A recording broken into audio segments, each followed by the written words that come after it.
noticias económicas, el dólar roza los 16 pesos, la crisis griega que afecta y genera incertidumbre en los mercados emergentes y hoy mismo también, usted lo pudo leer hoy en la mañana en Excelsior, un acuerdo entre la cúpula empresarial y la Secretaría de Hacienda para generar estímulos en la inversión de cara a la presentación del próximo presupuesto de 2016. Estamos en Opiniones Encontradas, soy José Buendía, gracias por estar con nosotros en este programa en el que todas las ideas se pueden cuestionar siempre que se debatan. Vamos a dar unos datos y venimos aquí a nuestro foro para tener nuestro debate con dos especialistas en esta materia.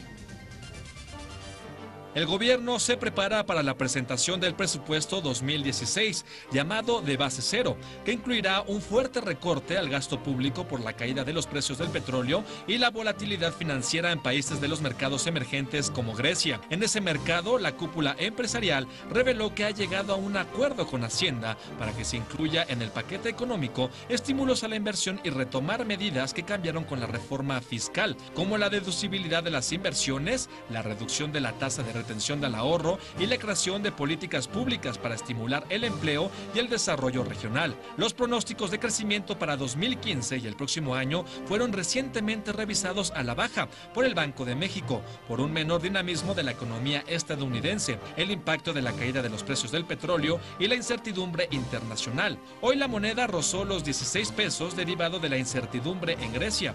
¿Hay una revisión de facto de la reforma fiscal que tanto irritó a los empresarios? Los estímulos son suficientes para compensar la debilidad de otros motores como la exportación o el consumo interno. Posiciones. Número 1.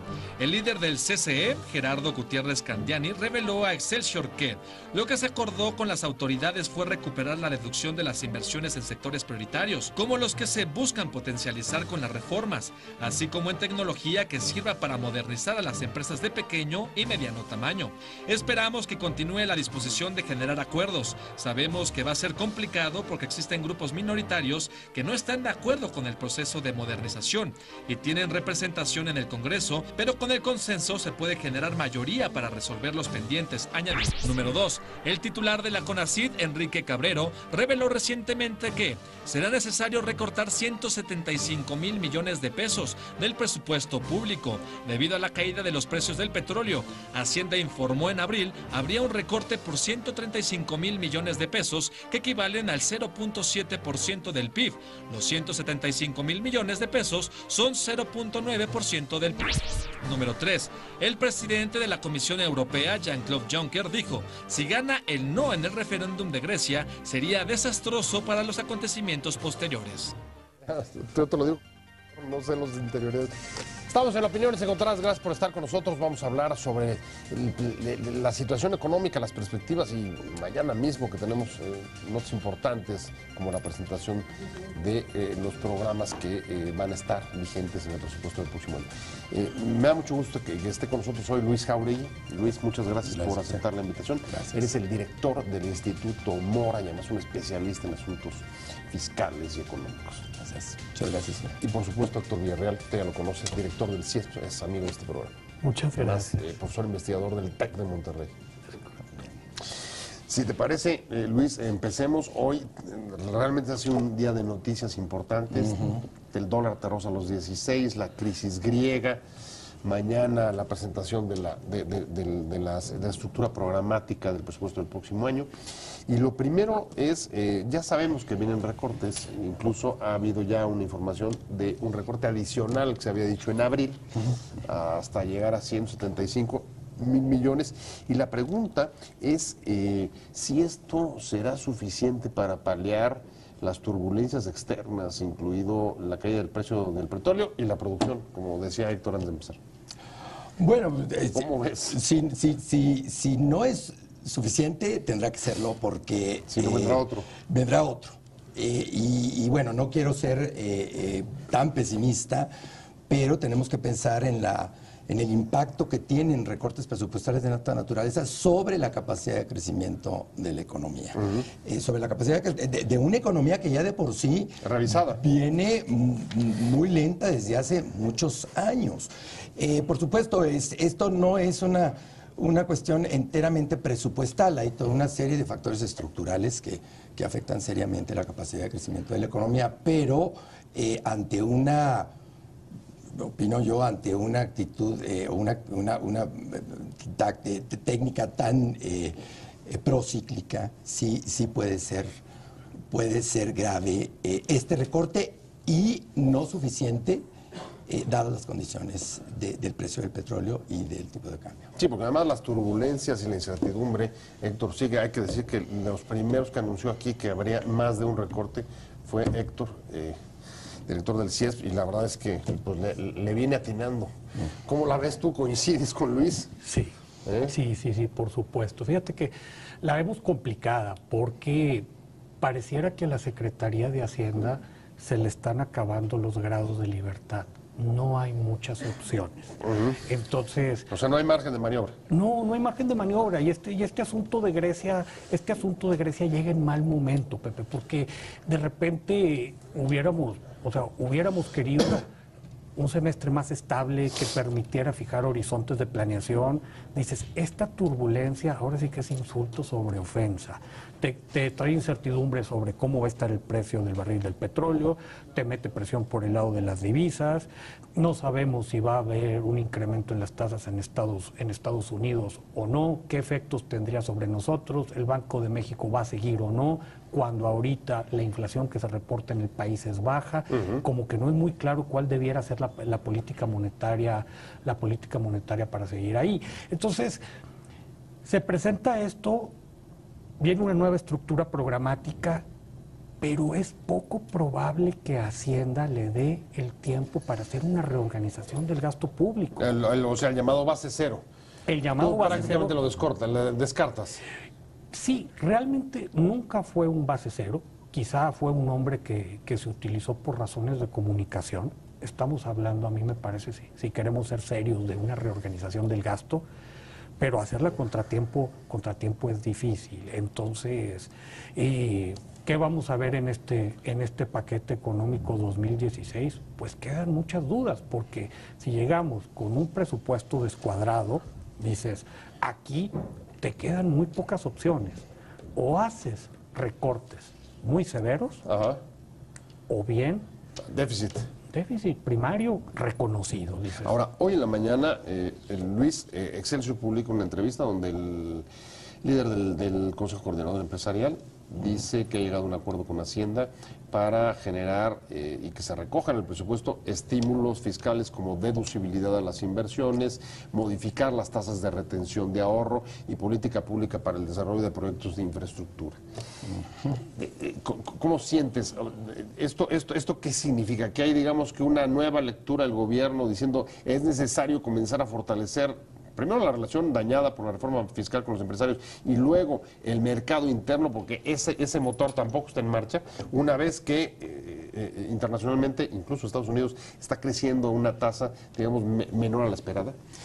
Bueno, obviamente siempre que hablamos de cuestiones presupuestales tenemos que considerar los grupos de poder, los grupos fácticos. Me refiero a empresarios, sindicatos, organizaciones sociales.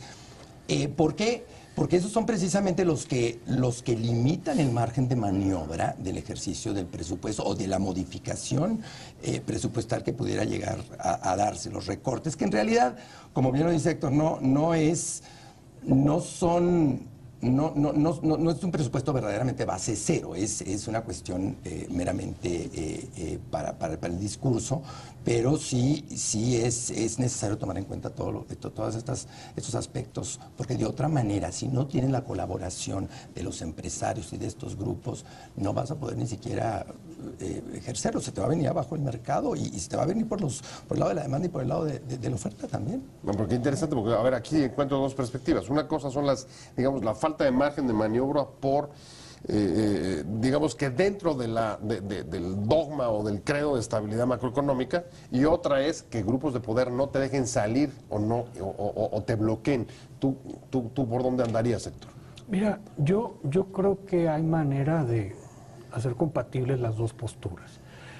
Cuando te dicen que puede haber ciertos arreglos para aumentar deducibilidades o ciertos estímulos fiscales, pues a lo mejor la reacción es, pues no hace mucho sentido porque los ingresos ya están bastante pingües como para que empieces a soltar cosas. Okay. Sin embargo, una de las primeras ramos donde esperamos que se vayan los recortes de manera muy seria es precisamente a inversión en infraestructura.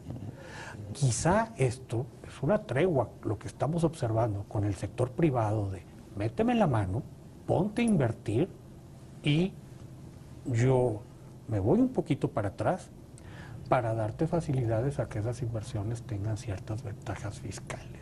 O sea, es una tregua, no una revisión, ni un echar para atrás la reforma fiscal. ¿Tú cómo la ves, Luis?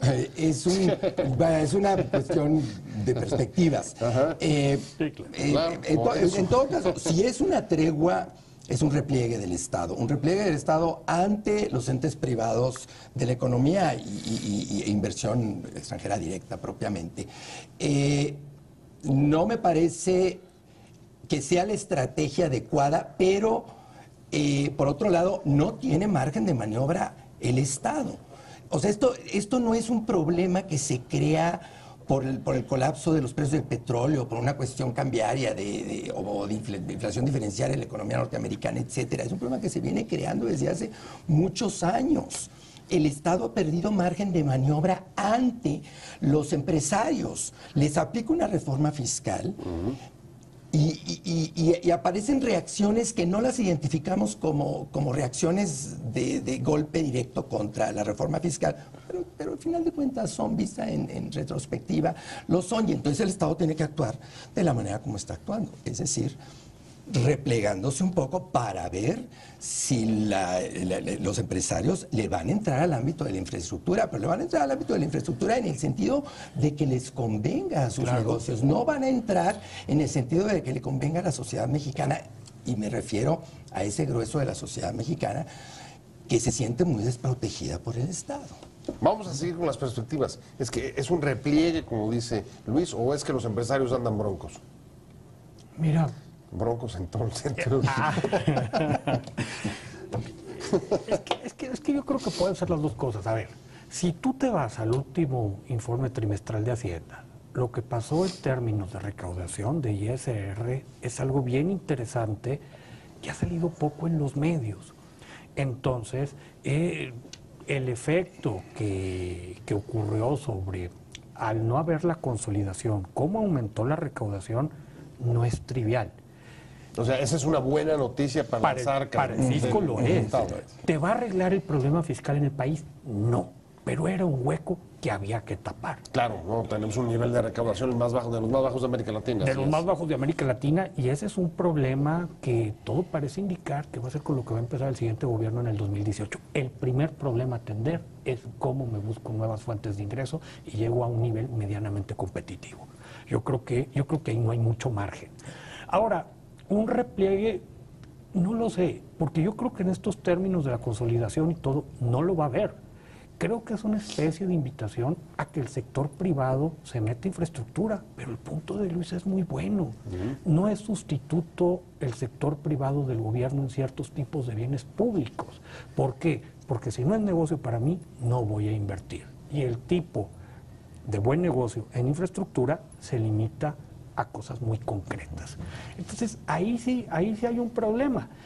Pero también, Pepe y Luis, digo, hay una situación de que si la inversión en infraestructura se te congela por completo, a la vuelta de la esquina, pues van a seguir los problemas de crecimiento, y etcétera, etcétera, etcétera. O sea que tú, de alguna manera, lo verías como un buen punto, que se metan a infraestructura, dar a licencia a infraestructura al menos. O sea, si no está jalando el motor externo, tienes que incentivar el mercado de consumo. O si no, ¿cuál sería la otra alternativa?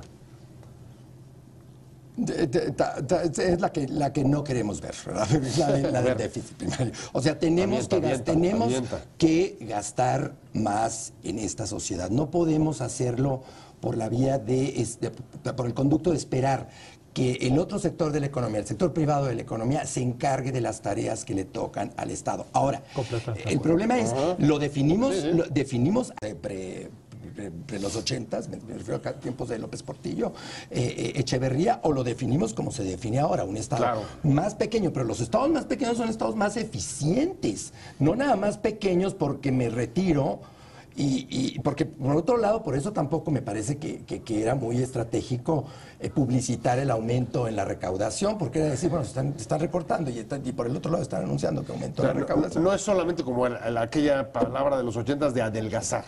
No se trata de... No se trata de adelgazar. De nada más hacernos chiquitos para que alguien más ingrese. No. Yo creo que sí tiene que ser un poco más pensado de manera estratégica, que también tiene que ver con pensar en las cuestiones estructurales. Y tenemos que pensar también en el salario, por ejemplo. Tenemos instituciones que se mueven muy lento. No hay ninguna política pública que pueda implementarse y que tenga un resultado más o menos inmediato. ¿Por qué? Porque las instituciones están muy anquilosadas, están muy viejas. Por eso también esa es otra razón de por cuál dejárselo a la iniciativa privada. Pues ellos se mueven más rápido. De la estructura programática del próximo presupuesto, ya sabemos, vienen recortes fuertes para 2016 que han sido incluso ampliados, aunque todavía, entiendo, no es oficial. Y Héctor, nos quedamos en una discusión muy interesante. Estamos hablando con Luis Jáuregui, que es el director del Instituto Mora, y con Héctor Villarreal, director del CIESP. Esta combinación que a veces estamos solamente, digamos que atendiendo, digamos que la parte del cuidado de las variables macroeconómicas, pero se nos olvidan cosas como, digamos, la parte institucional, y en el caso de la relación con los empresarios, no nos hemos logrado poner de acuerdo si es un repliegue, es una tregua o lo que sea, pero en cualquier caso sí tendremos que convenir que son relaciones que tienen que actualizarse en función, pues, de la construcción de confianza que parece que está ahí tambaleando, sobre todo después de la ofensiva de los propios empresarios con candidaturas como la del Bronco. ¿Cómo lo ves tú? Yo creo que el momento es muy valioso para un tema que ya estaba saliendo aquí en la mesa. ¿Cómo le entramos a estas discusiones? Mira, el recorte pues tiene muchas cosas negativas. Te puede enfriar una economía que ya venía lenta, o sea, decir es que no va a tener efecto sobre el crecimiento, pues es imposible. Si tú le metes menos dinero a la economía, esto se tiene que ver reflejado y los modelitos más simples te lo captarían. Sin embargo, dentro de lo negativo, Pepe, Luis, a lo mejor es una oportunidad de oro de que cambiemos la forma de pensar en varias cosas. Tenemos un presupuesto que lleva una inercia de muchos años. Hubo por ahí a finales de los 90 una revisión y todo, pero en lo fundamental casi siempre nos hemos centrado en el quién gasta, cómo gasta, que a lo mejor el cómo gasta ya viene a meterle algo de frescura al debate. Pero probablemente llegó el momento en que, en una perspectiva de pacto social, nos pongamos a discutir para qué se gasta. O sea, ¿qué esperamos que haga este Estado? Ya Luis hablaba de algo. ¿Queremos entrarle a seguridad social universal? ¿Queremos un sistema de salud para todo el mundo? ¿Cómo nos vamos a preparar para un envejecimiento de la población? ¿Cómo nos vamos a preparar para cubrir pensiones mínimas? ¿Qué tipo de infraestructura queremos como país? Si tú te pones a aclarar el para qué queremos gastar, yo creo que ya empezamos a ver las fuentes de dónde conseguir esos ingresos. Lamentablemente, si no hubiera ocurrido todo esto del petróleo, era un debate que parecía que lo seguíamos trayendo atrás de la cabeza, y quizá es la oportunidad de que se discuta abiertamente. Pero aquí lo importante es que esto no puede quedar circunscrito a la Secretaría de Hacienda. Aunque lleve la voz. Hay que abrirlo. Hay que abrirlo. Bueno, a ver, pero es que incluso déjenme refrescar un poco la memoria, porque cuando se hace la reforma fiscal, Luis, Héctor, recordarán que se presenta junto con dos iniciativas que se han ido a dormir el sueño de los justos, y tú las acabas de mencionar: pensión universal y seguro de desempleo. En parte, esa era la justificación de la reforma fiscal. Vamos a hacer esta reforma para recaudar más, para gastar en esto, en lo que estás pidiendo, en esto, pensión y seguro. Pero eso quedó olvidado, y hoy la discusión nuevamente vuelve a ser casi una discusión inercial, Luis. No, recortes. Se cayó el ingreso, hay que recortar. otra vez, la receta, la misma receta.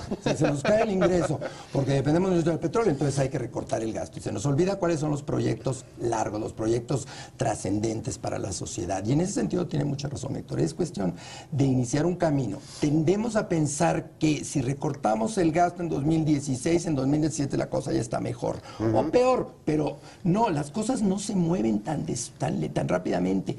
Hay un proceso largo, un proceso muy largo que hay que iniciar, una cuestión de diálogo, en donde entendamos que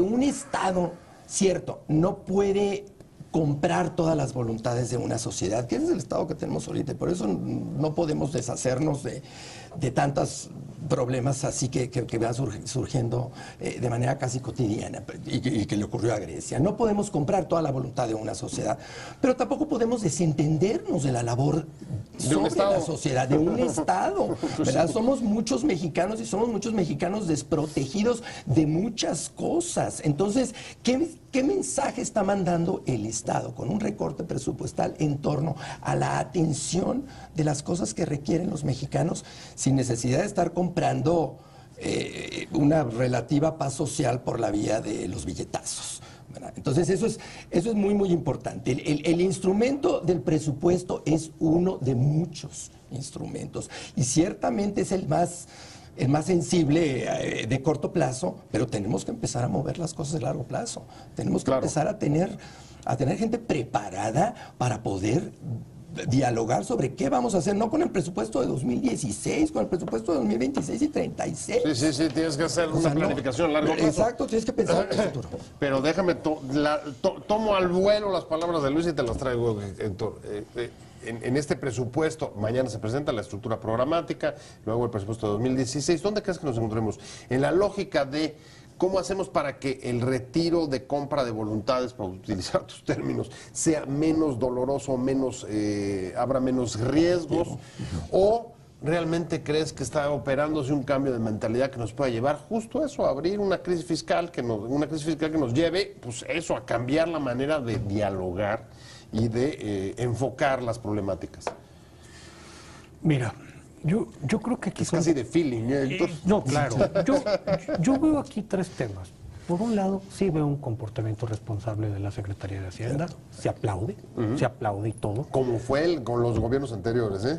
Sí. Correcto. Incluso aquí ha aumentado más la deuda para los estándares, digamos, neoliberales. Claro. Sí hay una cuestión de deuda que hay que discutir y muy seriamente porque sí ha aumentado. Pero yo creo que las tres cosas es, ¿qué vamos a ver mañana con la presentación de la estructura programática? Yo creo que algo muy sencillo. Van a seguir jugando a los paraguas, como hicieron uno para seguridad social, como hicieron otro para los programas antipobreza, tratar de meter cosas y en el camino ganar un poquito de eficiencia. Eso te da para muy poco. Sin embargo, si queremos ser un poco más optimistas, a lo mejor sí te empieza a preparar el camino para una nueva estructura, en un sentido nueva en mayúsculas, no tan cosmético, no tan sencillito. Pero el otro problema, qué bueno que esté saliendo en esta mesa. Yo creo que el presupuesto es muy importante porque no hay política pública sin presupuesto. Claro. Pero tenemos que empezar a hablar de sostenibilidad. O sea, cómo vemos esto a 20, 30, 40 años. Y una cosa que nos hemos dado cuenta, que ojalá que haya un programa donde se discuta esto, es probablemente esta responsabilidad de largo plazo no pueda estar en el Ejecutivo o no debe estar en el Ejecutivo. ¿Por qué? Pues muy sencillo, porque hay una lógica de corto plazo como en cualquier poder ejecutivo del mundo. Pero más vale que empecemos a pensar en un órgano técnico, probablemente anclado en el legislativo, que tenga esta visión a 20, 30, 40 años y que nos esté evaluando constantemente. Estoy cerrando contigo. No, bueno, a mí me ¿Compartes un poco plenamente. Los escenarios? Plenamente. ¿En cuál te pones? ¿En el optimista o en el pesimista? En el optimista. Yo creo que y la crisis griega es una buena lección. México ha funcionado de manera muy bien desde el punto de vista de sus indicadores macroeconómicos. Es muy probable que el recorte presupuestal, muy doloroso para todos nosotros en lo personal, en lo institucional, es muy doloroso, pero creo que es necesario, no hay de otra. Incluso si es necesario otro, pues se tendrá que hacer por el mensaje que manda a la comunidad internacional, que es muy, muy importante. México no puede alejarse de esa manera de la comunidad internacional.